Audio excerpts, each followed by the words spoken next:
It's Saturday. Normally videos come on Friday, but yesterday was, of course, the day after Thanksgiving, which is typically a 4-day weekend. We didn't really do a whole lot, but we had a very successful Thanksgiving dinner. I made, in fact, I made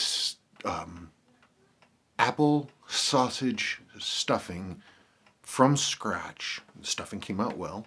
My bird came out great. Really came out very nicely.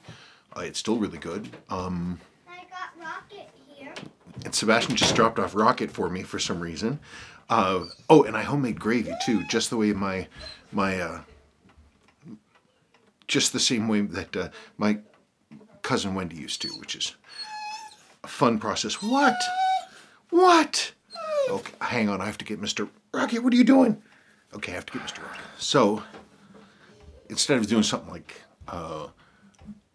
just a standard old gravy, what she used to do, she would cook the turkey neck and the giblets and everything else like that.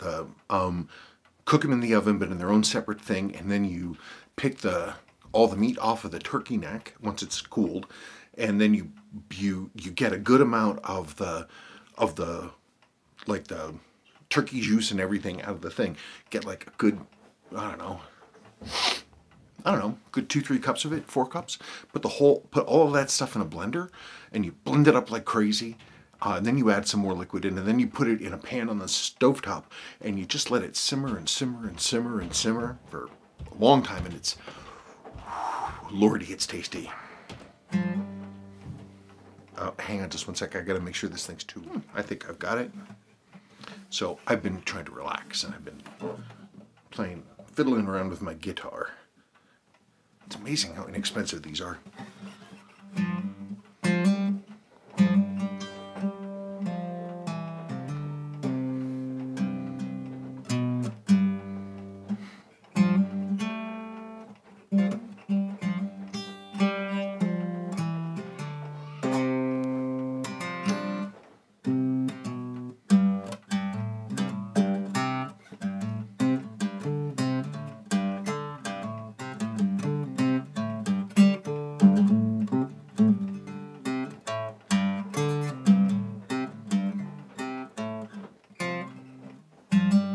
Anyway, it's fun trying to learn Road by Nick Drake, and today's the first day of really fiddling with that, so I'm making some progress.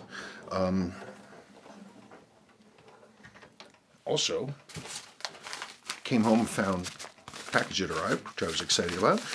I don't really buy too much off of eBay so much anymore. I mean, I try not to look at it. I mean, but this I decided was going to be interesting enough. Yet, it was a lot of my criteria. It was absolutely unrestored. It was original. Had the original bracelet. Had nice, clean white loom. Was clearly unrestored. Not necessarily a model I really ever dreamed of wearing. I like the idea of them, but I never wear them. And it's not something amazing. Just don't be like, hey, that's kind of disappointing. Even if it is kind of disappointing.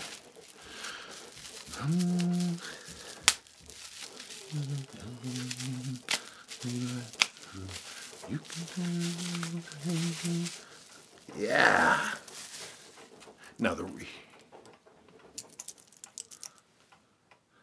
look at that. So that is, it's definitely, boy, somebody wore this one a lot. Look at the gapping on the bracelet. You normally don't see them like that. But one of the reasons I was excited is that this model has the Stellux bracelet. It's the Stellux version, so the links are thicker. But it's original. It's nice looking. I think that's going to be a good one. Yeah, because the loom is perfect in white. The whole thing is silver. Again, I don't know about actually wearing these, but it's cool. All right, let's think about other things. Wrist check. So this is a watch I've had for a long time, and I mean years.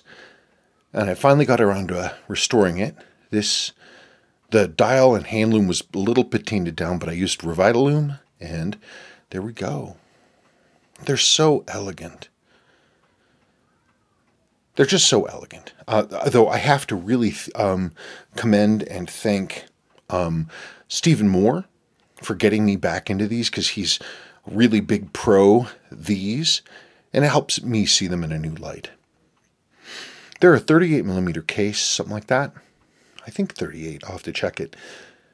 And they have an internally rotating bezel. They're really elegant and extremely clean design. I love them. There are 4 different main watch models that Seiko used. They built these with 6106s, with 6119s, with 6319s, and there's one other movement I can't remember off the top of my head. But they're a great size. For a long time, people weren't wearing them because they seemed like they were, everybody in those days wanted like 42, 43mm watches, if not bigger. This is now a good size. It's a great size. They're a lot harder to find than I thought they were.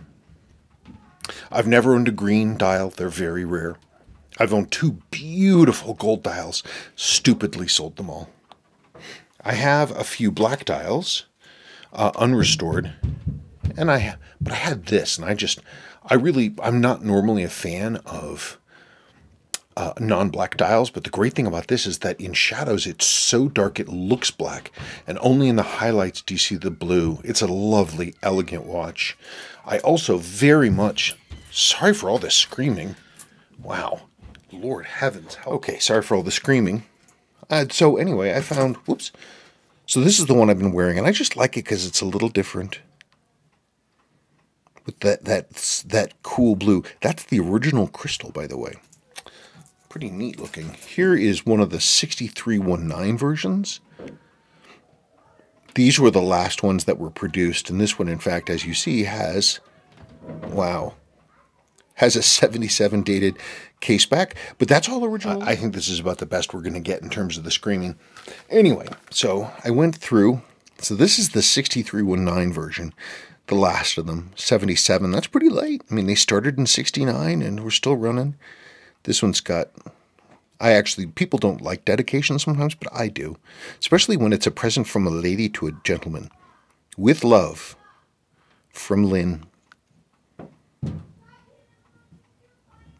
It needs service, but that's a nice one. Whoever Lynn gave this through, he wore the heck out of it and he took care of it. That's nice. Okay. But one of the other cool things, and somebody pointed this out, I was reminded of this. I knew this, but I wasn't really thinking about it too much.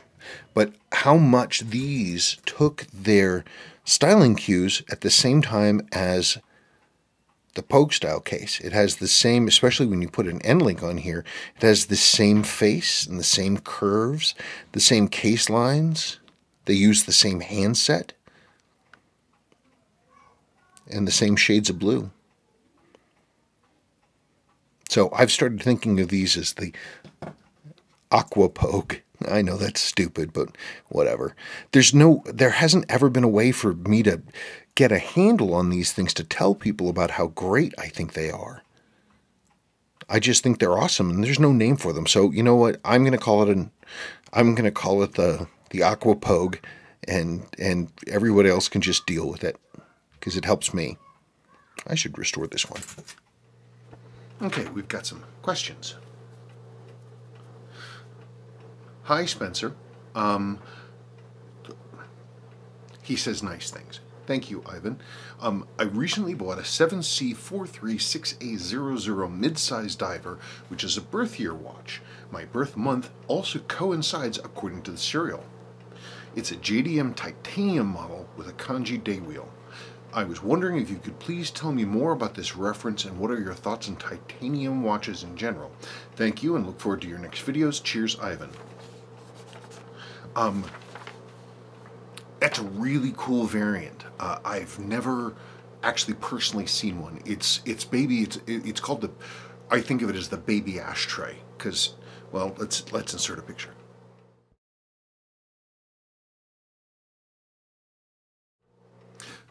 So it's the baby ashtray. It looks just like that. It's just at a smaller scale. I'd love to see one. I think that would be really cool. And I tend to think that the JDM titanium models of pretty much everything are better in my mind. Like the first gen Samurais, the titanium ones, they were really cool. I'm super annoyed at myself. I had 2 out of the 3 in basically mint condition. Sold them both. Yours is really cool. It's not a reference I know. Like I said, I've never seen one. I hope that your crystal is in good shape, because I have to believe it'd probably be very hard to find one. The other 7C43 mid-sized divers like yours, but the more standard one, they are hell on wheels to find any parts for. Crystals especially are just impossible. Very cool. It's a good movement. It can be serviced. Replacements are available today. Seiko's been using it for 30 years, so. Green Shoes, but he has sort of a elite name in that he's got, instead of E's, it's 3s. While waiting on your new mail call, one of my favorite watches is the Arnie. I don't own the original Arnie, but have and wear the new SNJ025 nearly daily. What is your opinion about the movement? Will it hold up for a few years? How does it compare to the old movement, and can it be maintained? I don't know the first thing about the movement. I haven't opened up the back. I haven't really looked at it that I can remember. The one thing that makes me happy is that the solar technology that they're using is Citizen, as far as I understand it, which is great because Seiko has never been great with their eco drive stuff, like the automatic quartzes or AGS and what they call now kinetic. Or their solar stuff with capacitors. The solar was okay, but Citizen's solar is amazing. Like their power source, their power supplies are supposed to be still 80% effective after 20 years, which is fantastic. So if that's true, then why not? That sounds pretty good. People talk a lot about the manual saying that the LCD screen might conk out in 5 years. I don't know that that's true. Maybe it will, maybe it won't. It seems to me like they're trying to sort of cover their bases. The biggest thing that I can think of that is a consistent report from people is that there's problems with the seals and the buttons. I haven't had that problem myself, but I also haven't used the buttons extensively. That's the only thing I think might be a problem. I'm sure it can be maintained, but Seiko would probably just replace it, and frankly they're not expensive enough to need anything like that. Lester loves watches. Hi Spencer, are those chapter rings still sitting in oil trying to regain their original color? What was your success in the end? Well, I'll tell you, actually, I took it out, well, I'll look at that in just a second. Yes, I had completely forgotten about the insert. So when I saw your question, I was like, I went and got it, and I pulled it out, dried it off, and cleaned it, and that's what it's looking like. I mean, it didn't do any damage, and that's a good thing, as far as I can tell. It cleaned up pretty nicely. It took a while to clean it up. The coconut oil just was everywhere, but looks pretty good. Cool. Okay. Jake Lewis. So what was the issue with the 9415 lubricant on the pallet fork that caused it to drop a whole 35 degrees? Lubricant got onto the pivots, and so you basically, you never do that. You never have lubricants on the pivots, never mind something that's sort of a grease. Oh God, because at those tolerances, even a lubrication, an oil, can act like a dampening grease because the tolerances are so small. That was the problem. I assume you applied 9415 in the fork off camera prior to refitting it. Yes. Just on the exit stone or both stones. The way that I was taught to do it is to look at your pallet stones, coming in,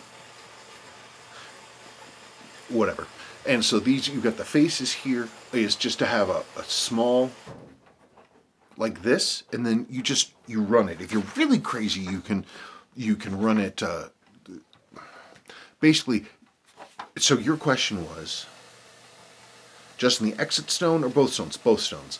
Doesn't that end up with a flood of oil on the first escape wheel tooth and progressively less on the remaining teeth? Sure, initially, but after a while, you let it run long enough, the oil is going to move out where it's supposed to be. Now, the problem with that theory, of course, is you don't actually want oil to move. You really don't. So, it's...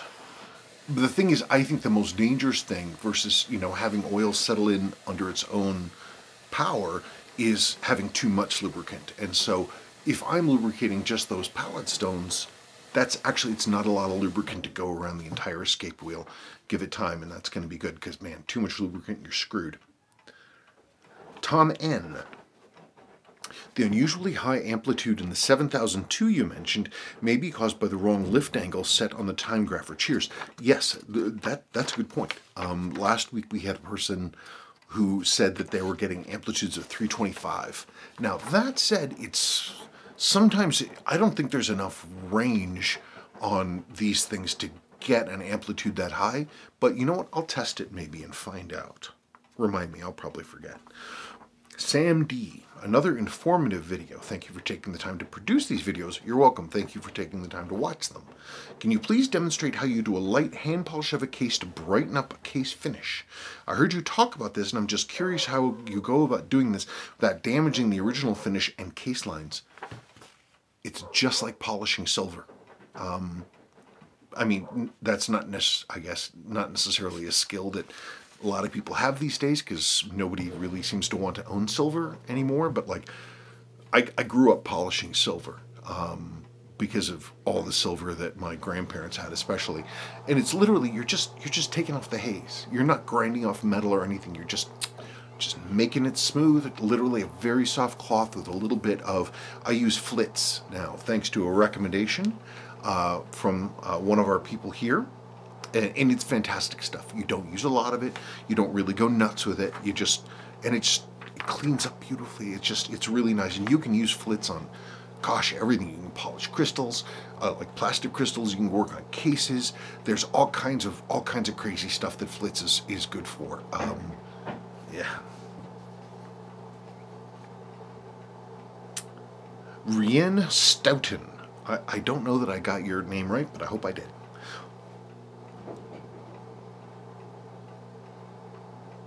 I'm not sure which watches he's referring to. You did a great job on these. I'm glad.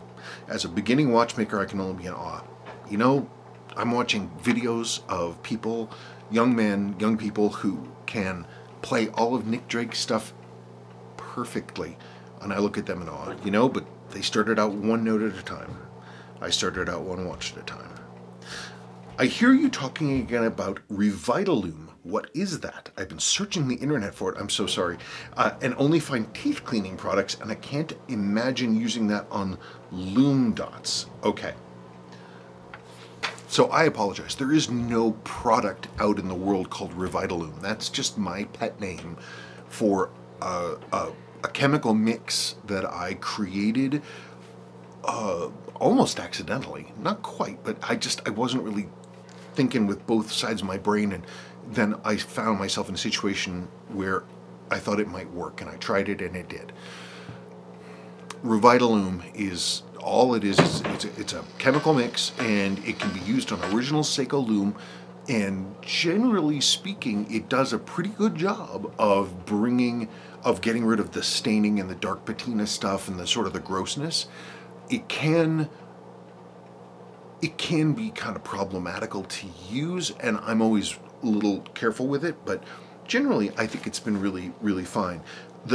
It's interesting that you mention searching the internet for it and only find teeth cleaning products. I had a few people call me and contact me and say, hey man, are you using this stuff for what your Revitaloom? I bet it's this stuff. I've got a huge jar of it actually, because this person asked.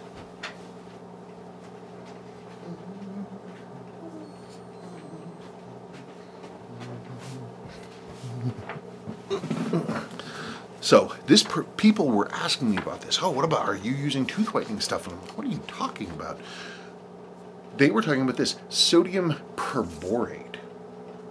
It's super cheap. You can get it online for tons of it.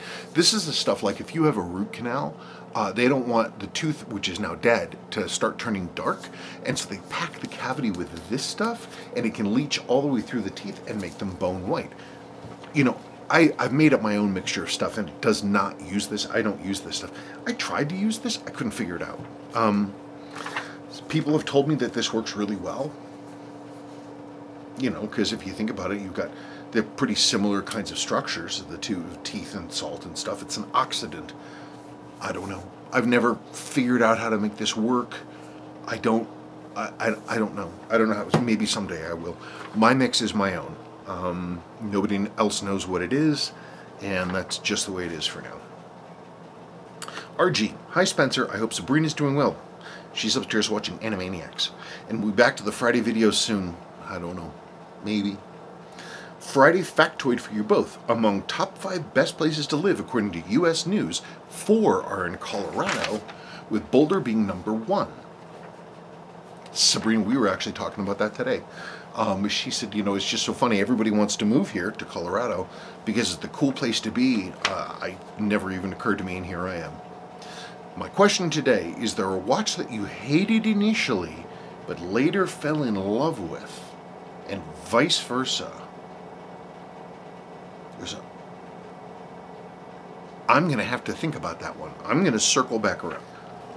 Spencer Braithwaite. Spencer. I have a 7A 3/8 6010 that I got for a really good price from a friend. When I received it, it was running around half a second fast a day. I did some research on how the 7A adjustment worked and managed to get it to less than 1/10 of a second per day, using a manual time log. I don't have a quartz tester. Not many people do. Not half bad for a 36-year-old watch. Not at all. Good job. I also have a 4R35B in an SNK 807 to replace the worn-out 7S26C. Had to modify the calendar to accept the day wheel.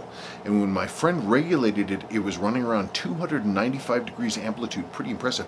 That is extremely impressive. Those are the kind of numbers that I like to see. I wish it were consistently like that. Okay, this name might be a little tough. Jordy Nikolic. Question for next mail call. I'm looking into getting an all-original Arnie. What should I look for? Any common problems or giveaways? The biggest weakness on an Arnie externally is going to be the shroud. Whatever the material is that they use to make that, it degrades over time, and something of the binding agent keeping it together vanishes, and they can just start shattering like glass, and you can't stop it. You touch them and they break. But that's not a big deal, because very good ones, good replacement shrouds, aftermarkets, are made today. It's like, as for what to look for, it's like with any watch, any Seiko, vintage Seiko. You want it to be, you want to make sure that it's got perfect, clean white lume, the nicest possible lume that you can get. Because if you have good lume, that gives you a real shooting chance to get a good watch. It's good to verify all the functions. Got to make sure that you do all the functions, because certain things are really hard to deal with. If it has a burned out bulb block or the alarm's not working, you know, there's all kinds of things. You just basically try to get one that looks like water never get inside, that it's clean, that it's not abused or anything else like that, and that if you can, make sure that the functions work. And if it's missing the shroud, it's not really a big deal, because I would have recommended replacing the shroud anyway. But it might get you a slightly cheaper watch.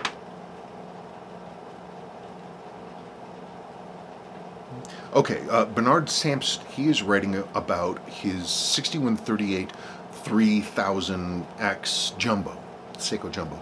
I bought mine in 1975, wore it for several years, and put it away again sometime in the 80s. It has been in a drawer since then until a week ago.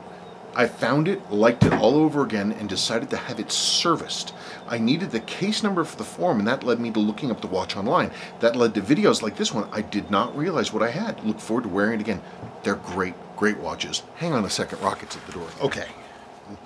We are currently dog-free. Kevin Lee. Interesting to see an original Le Jour. I'm looking to get a Meteorite dial from their current range from an authorized dealer in the sale. It still uses the Valjoux 7750 movements. The brand went bust in the quartz crisis, but someone has resurrected it. Seen some really good reviews of the quality of their new watches, so I thought I'd take the plunge. Nice to see a bit of the brand's history. The new Mark I model looks very similar to the ones in your video. Yeah, I remember when those reissues came out, when the company was zombified and came back to life. I like them. I was looking at it, I'm like, you know, it's not like Lejour had a huge... Well, they've been. I mean, like the Lejour watches you see from like the 50s and the 60s, I think were different ownership than the ones that were like in the late 70s into the early 80s. That was like one guy, I think, who contracted with Heuer to make those for him, because Heuer did make those. And then that went belly up. So I think this might be the third owner. I don't know. I'm not 100% sure, but they do look nice. In fact, thank you for reminding me about them. Matthew Rowlands. Rowlands. Hi Spencer. Question here for next mail call, please. 6139 6001s appear to use a 6139A movement, but in a non-notched case. Yes. Notched cases have a slimmer side-on profile. Yes, they're squishied. Have a slimmer side-on profile to the later non-notched cases, which makes sense as the 6139A movement is slimmer than the 6139B. Yes. For 6001 models, did Seiko use the slimmer case simply without the notch, or did they use the later non-notch cases and somehow compensated with a slimmer movement in a bigger case? You know, I've noticed for a long time that you have a 6000, a notch proof, and that's fine. That's the way that they look. And but the 6001s never had that notch, and I don't know why that happened. Well, you know what we could do is we could look at because the 61. Well, there's a few things. One, true Pogues, used A movements for the first 2 months that they were being made in 1971, and then switched to the B. Will an early Pogue case should be slimmer, shorter than a later Pogue case? It's literally the thoughts never occurred to me to ask. I guess the way to no. I was like, well, we can look at a 6139 6009, the American notch resist, but I was like, they only made those with A's, only in proof, as far as I can remember. That's what they were, and then all the US models went to 6005, and that was the end of it with the one-part sweep. I don't know. I would have to... That's a very interesting question, Matthew, and I'm going to make note of this, and not for today's video, but I will take time and look at it. Okay, Wegner 438. I wanted to say Wegner. Awesome series, Spencer. I just picked up one of these that is in need of service. It's had a rough life, but looks to be salvageable. Getting more into the Seiko line than others. Oh, right, this was about a 7002 diver. Been getting more into the Seiko line than others, but parts are an issue for me to source. Case parts are the worst. Could you or others watching please share what one does and where do you go in the States? Thanks again. Awesome series and finished project. Oh yeah, this was for the Restoring the Tandial Loom 7002, the video from some time ago.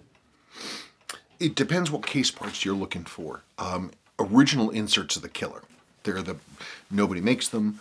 There are no really truly good reproductions.